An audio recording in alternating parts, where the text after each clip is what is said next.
Supreme Court affirms President Tinubu's election, dismisses Atiku Obi's appeals. Former EFCC Chairman Abdurrashid Bawa released from DSS custody. Fire raises shops in Kubwa town of the FCT. And on the foreign scene, outrage as Israel stages large overnight ground raid into Gaza Strip. These are the headlines on Trust TV News Update at this hour. I am Ayuba Ila. Thanks for joining.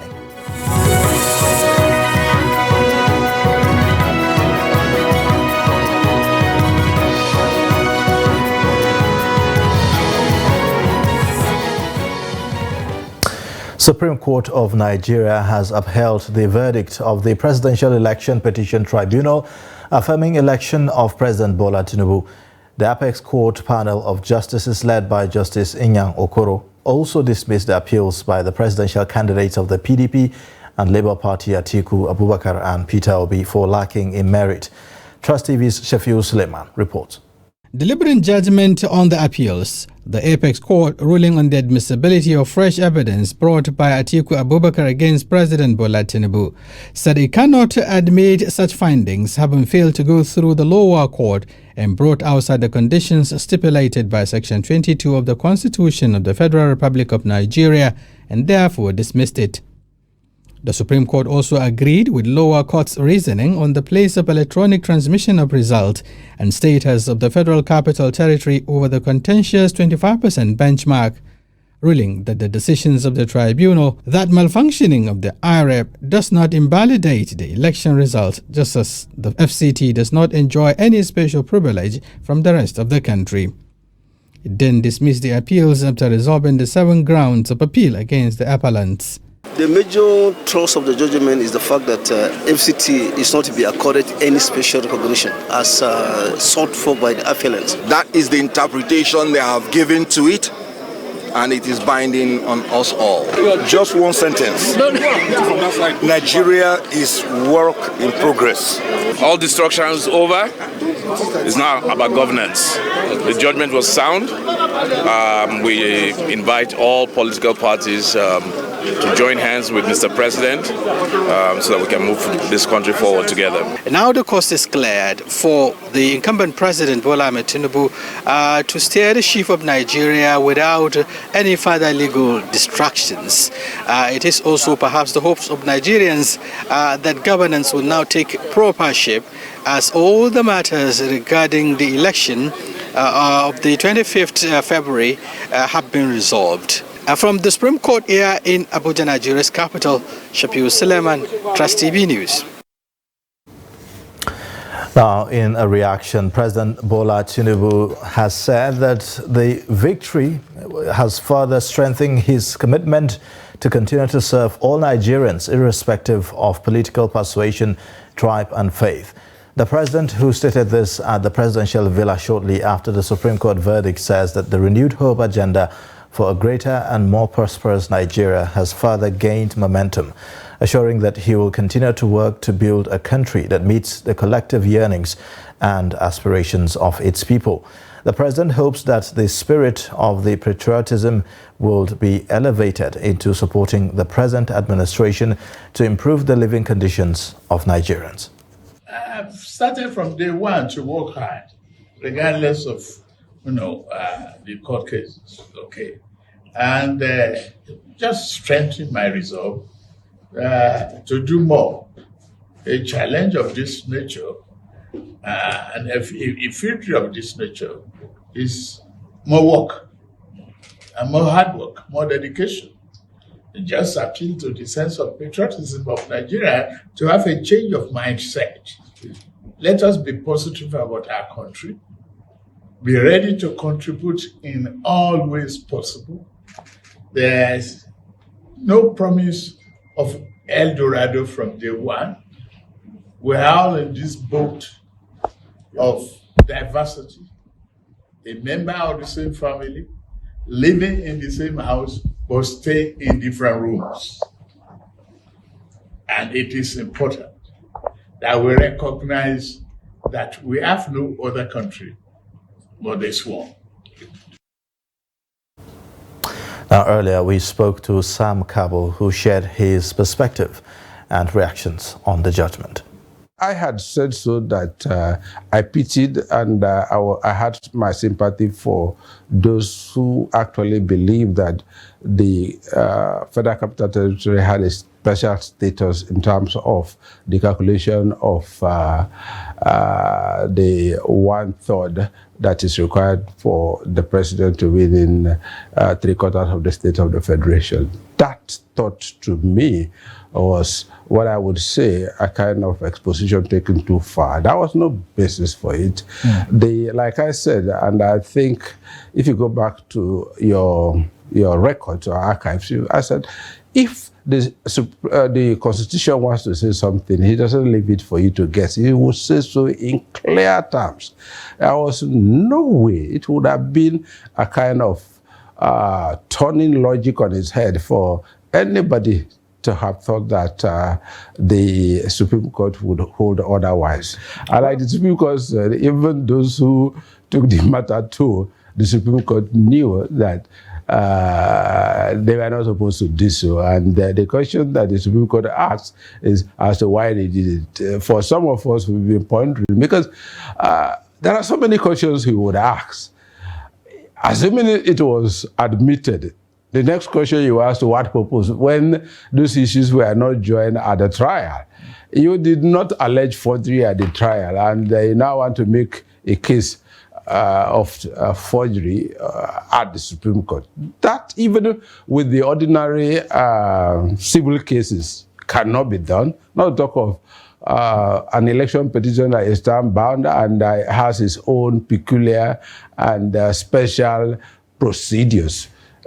To me, I would think that much of what I've been saying is that it's about just what the white man would call poisoning of the pond. You knew the outcome of your case, but you want the public to hold otherwise by throwing in something that would discredit the process itself. Beyond that, I see no justification for them to have actually thrown in that proposition.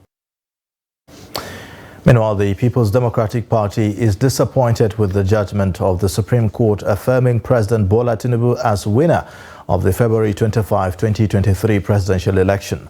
The PDP expressed its position in a statement issued by its National Publicity Secretary, Debo Ologunagba, in Abuja on Thursday after the court judgment on the appeal petition filed by the party and its presidential candidate Atiku Abubakar on the election. Ologunagba said that the PDP and indeed majority of Nigerians were alarmed, disappointed and gravely concerned with the reasoning of the Supreme Court. He said that the PDP believed the judgment was against the express provisions of the Constitution of the Federal Republic of Nigeria 1999 as amended, the Electoral Act 2022 and the guideline and regulation issued by the INEC under which the election was conducted. He said that Nigerians were still at a loss as to how the Supreme Court condoned the serious issues of forgery, falsehood and perjury on the altar of technicalities. Ologunagba, however, declared that the PDP remained undeterred. He charged Nigerians not to be discouraged or allow the judgment to detract them from their collective quest for the entrenchment of a credible electoral system that could guarantee a government that derive its legitimacy from the people. Away from that, President Bola Tinubu has approved the release of 18 billion naira as group life insurance benefits and other entitlements for families of fallen servicemen and women of the Nigerian Armed Forces. The announcement was made on Wednesday at the launch of the appeal for the 2024 emblem of the Armed Forces Remembrance Day at the Council Chambers of the State House in Abuja. The president said that the fund is a sign of appreciation for the sacrifices of the men and women of the armed forces and to underscore the administration's commitment to their welfare. Kehinde Amodu reports. All patriotic Nigerians appreciate the sacrifices being made on a daily basis by officers and men of the Nigerian Armed Forces. The president is emphatic that Nigerians owe a debt of gratitude to the gallant troops who have risen to the challenge over the years of securing the country. The occasion gives us cause for reflection and reminds us of the price that has been paid for the continued unity of this country. As the beneficiary of that sacrifice, we have an obligation to guard that unity jealously. Other groups that have supported the launch of the emblem appeal for the 2024 Armed Forces Remembrance Day are the National Assembly with 60 million naira and the Federal Executive Council with 40 million naira. This ceremony says a lot. It says the commitment of a government that is conscious of the plight of the armed forces.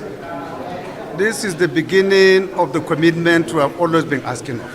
If we honor, respect, and cater for the fallen heroes, it will inspire our servicemen to do more, knowing fully well if they fall, we will cater for them and we will look after them. Well, the commitment is such a great one. You've heard that he is committed about 18 billion naira for this fund so that the servicemen can enjoy their welfare.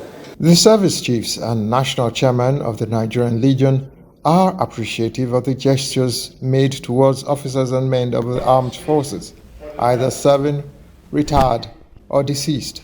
This for us is significant because it tells us that we have not been forgotten, and then it also serves as a morale booster to those of them that are still in service, that whatever it is that happens to you, the nation is solidly behind you. I feel highly fulfilled with the Commander-in-Chief of the Armed Forces of Nigeria, President Bola Ahmed Tinubu, GCFR, launching the emblem for 2024 Armed Forces Remembrance Day. It's gratifying to see the turnout. President Tinubu has restated his administration's continuing support to the armed forces by repositioning the institutions for better service. He is inviting corporate entities and individuals to join hands with government to appreciate Nigeria's gallant forces by adorning the celebration emblem until January 15, when the 2024 Armed Forces Remembrance Day will be marked. From State House, Abuja, Kehinde Amudu, Trust TV News. The Department of the State Services has released the ousted chairman of the Economic and Financial Crimes Commission, Abdurrashid Bawa, after 134 days in detention. Bawa has been in DSS custody since his suspension from office by President Bola Tinubu in June. Willie Bassi, Director of Information at the Office of the Secretary to the Government of the Federation, had said that Bawa was suspended because of weighty allegations of abuse of office leveled against him. DSS spokesman Peter Afunaya confirmed the release of Abdurrashid Bawa on Wednesday. A video of Bawa being welcomed by his family members has gone viral.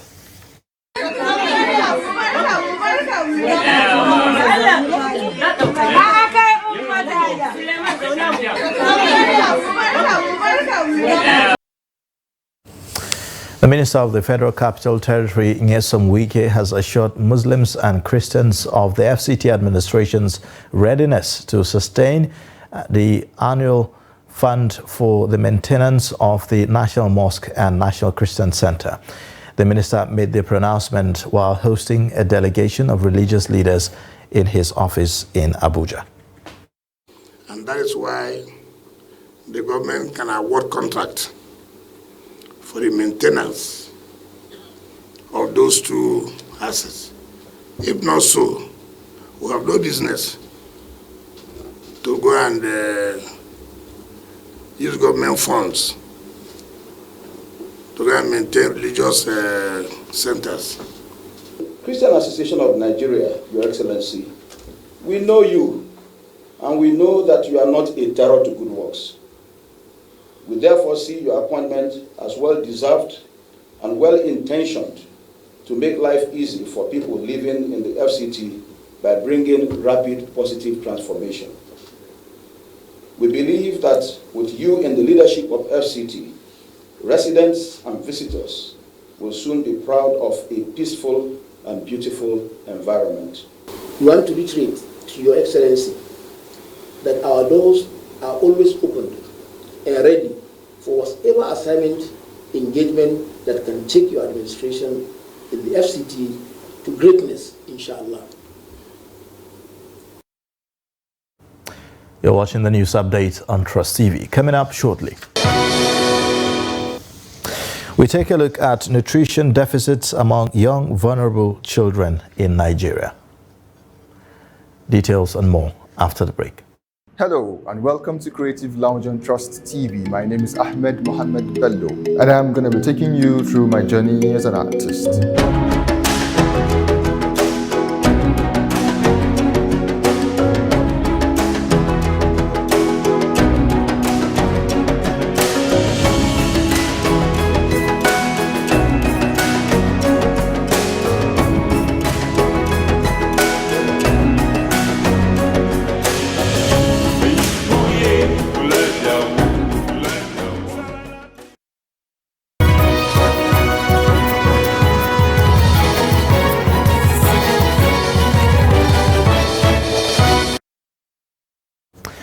Welcome back. You're watching the news update on Trust TV. A look at the top stories.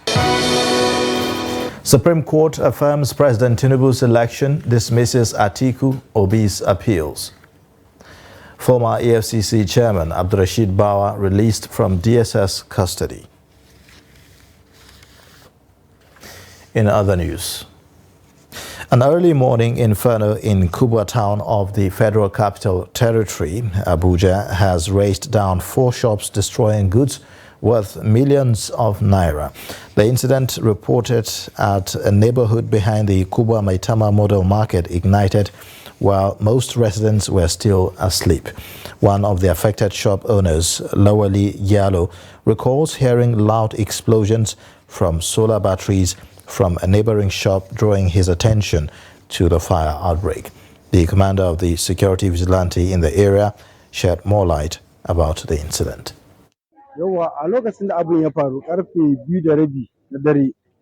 The incident happened about 2:30 a.m.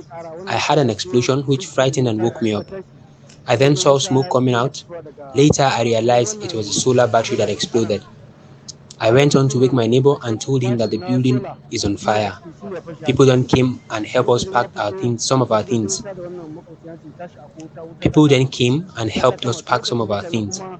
The outfit I'm wearing is the only thing I came out with.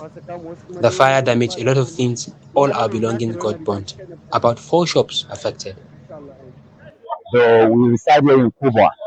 So yesterday around that 2 o'clock, after our patrol, we went back to our office to relax.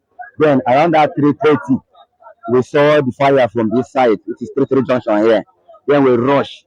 Upon reaching here, we discovered that the shop was on fire. And a lot of things you can see were involved. We have been working since that 3 o'clock till this time to make sure that at least we rescue other shops. Though you can see the only this shop that we're able to protect with the help of the firefighters. So we try our possible best for the fire not to escalate to other places.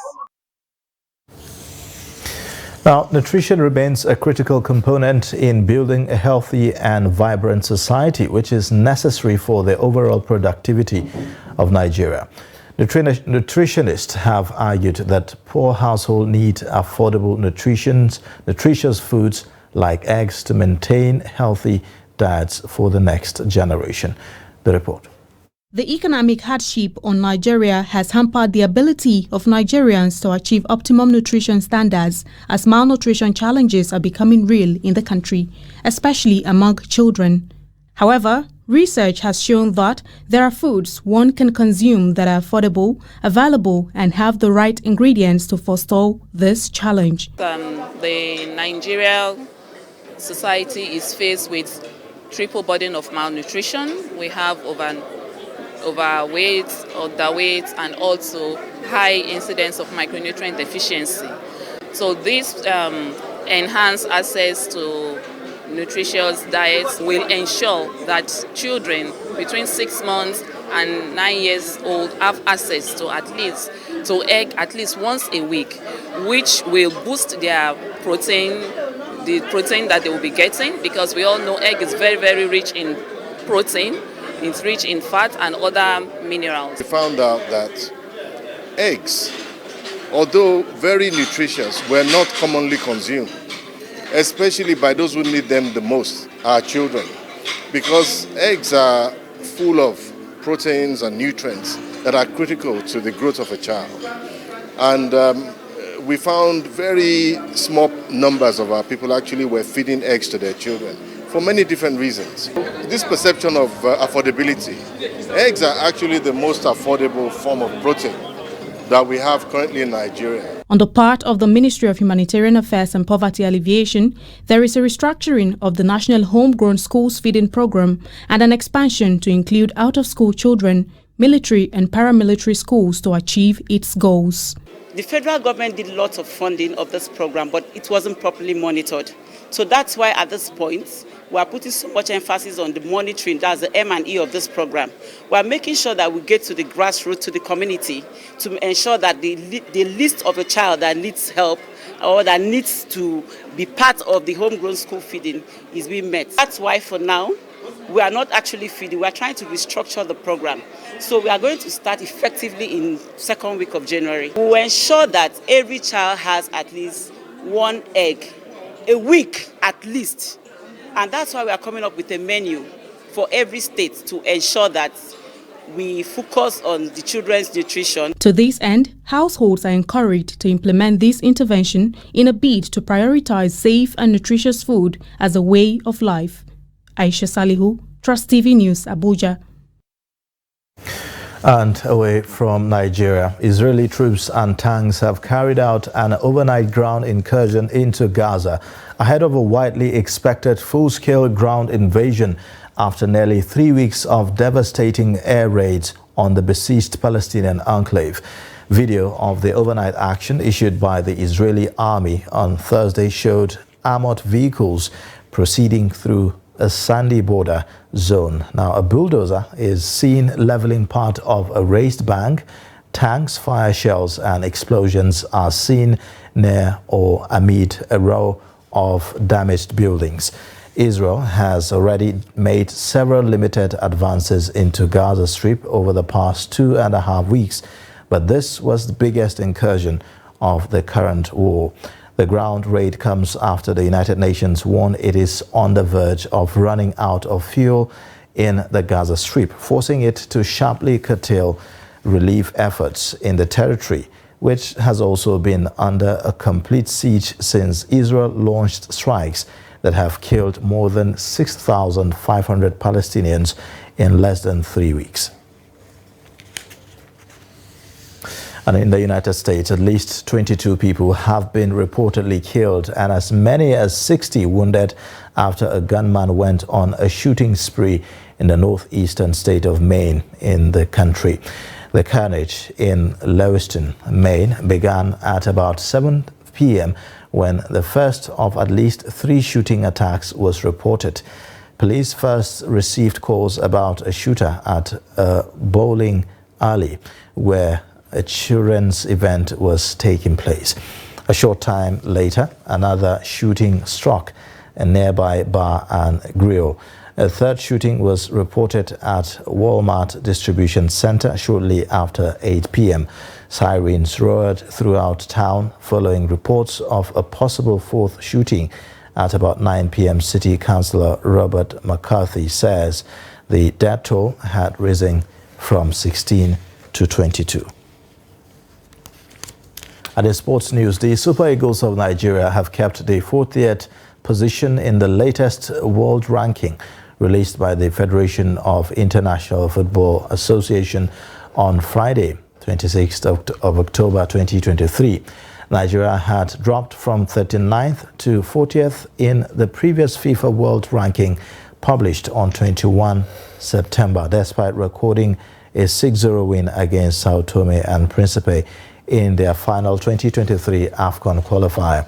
The team, however, retained their position in the latest world ranking, which was published on the website of FIFA after playing a 2-2 draw with Saudi Arabia and beating Mozambique 3-2 during the last international break.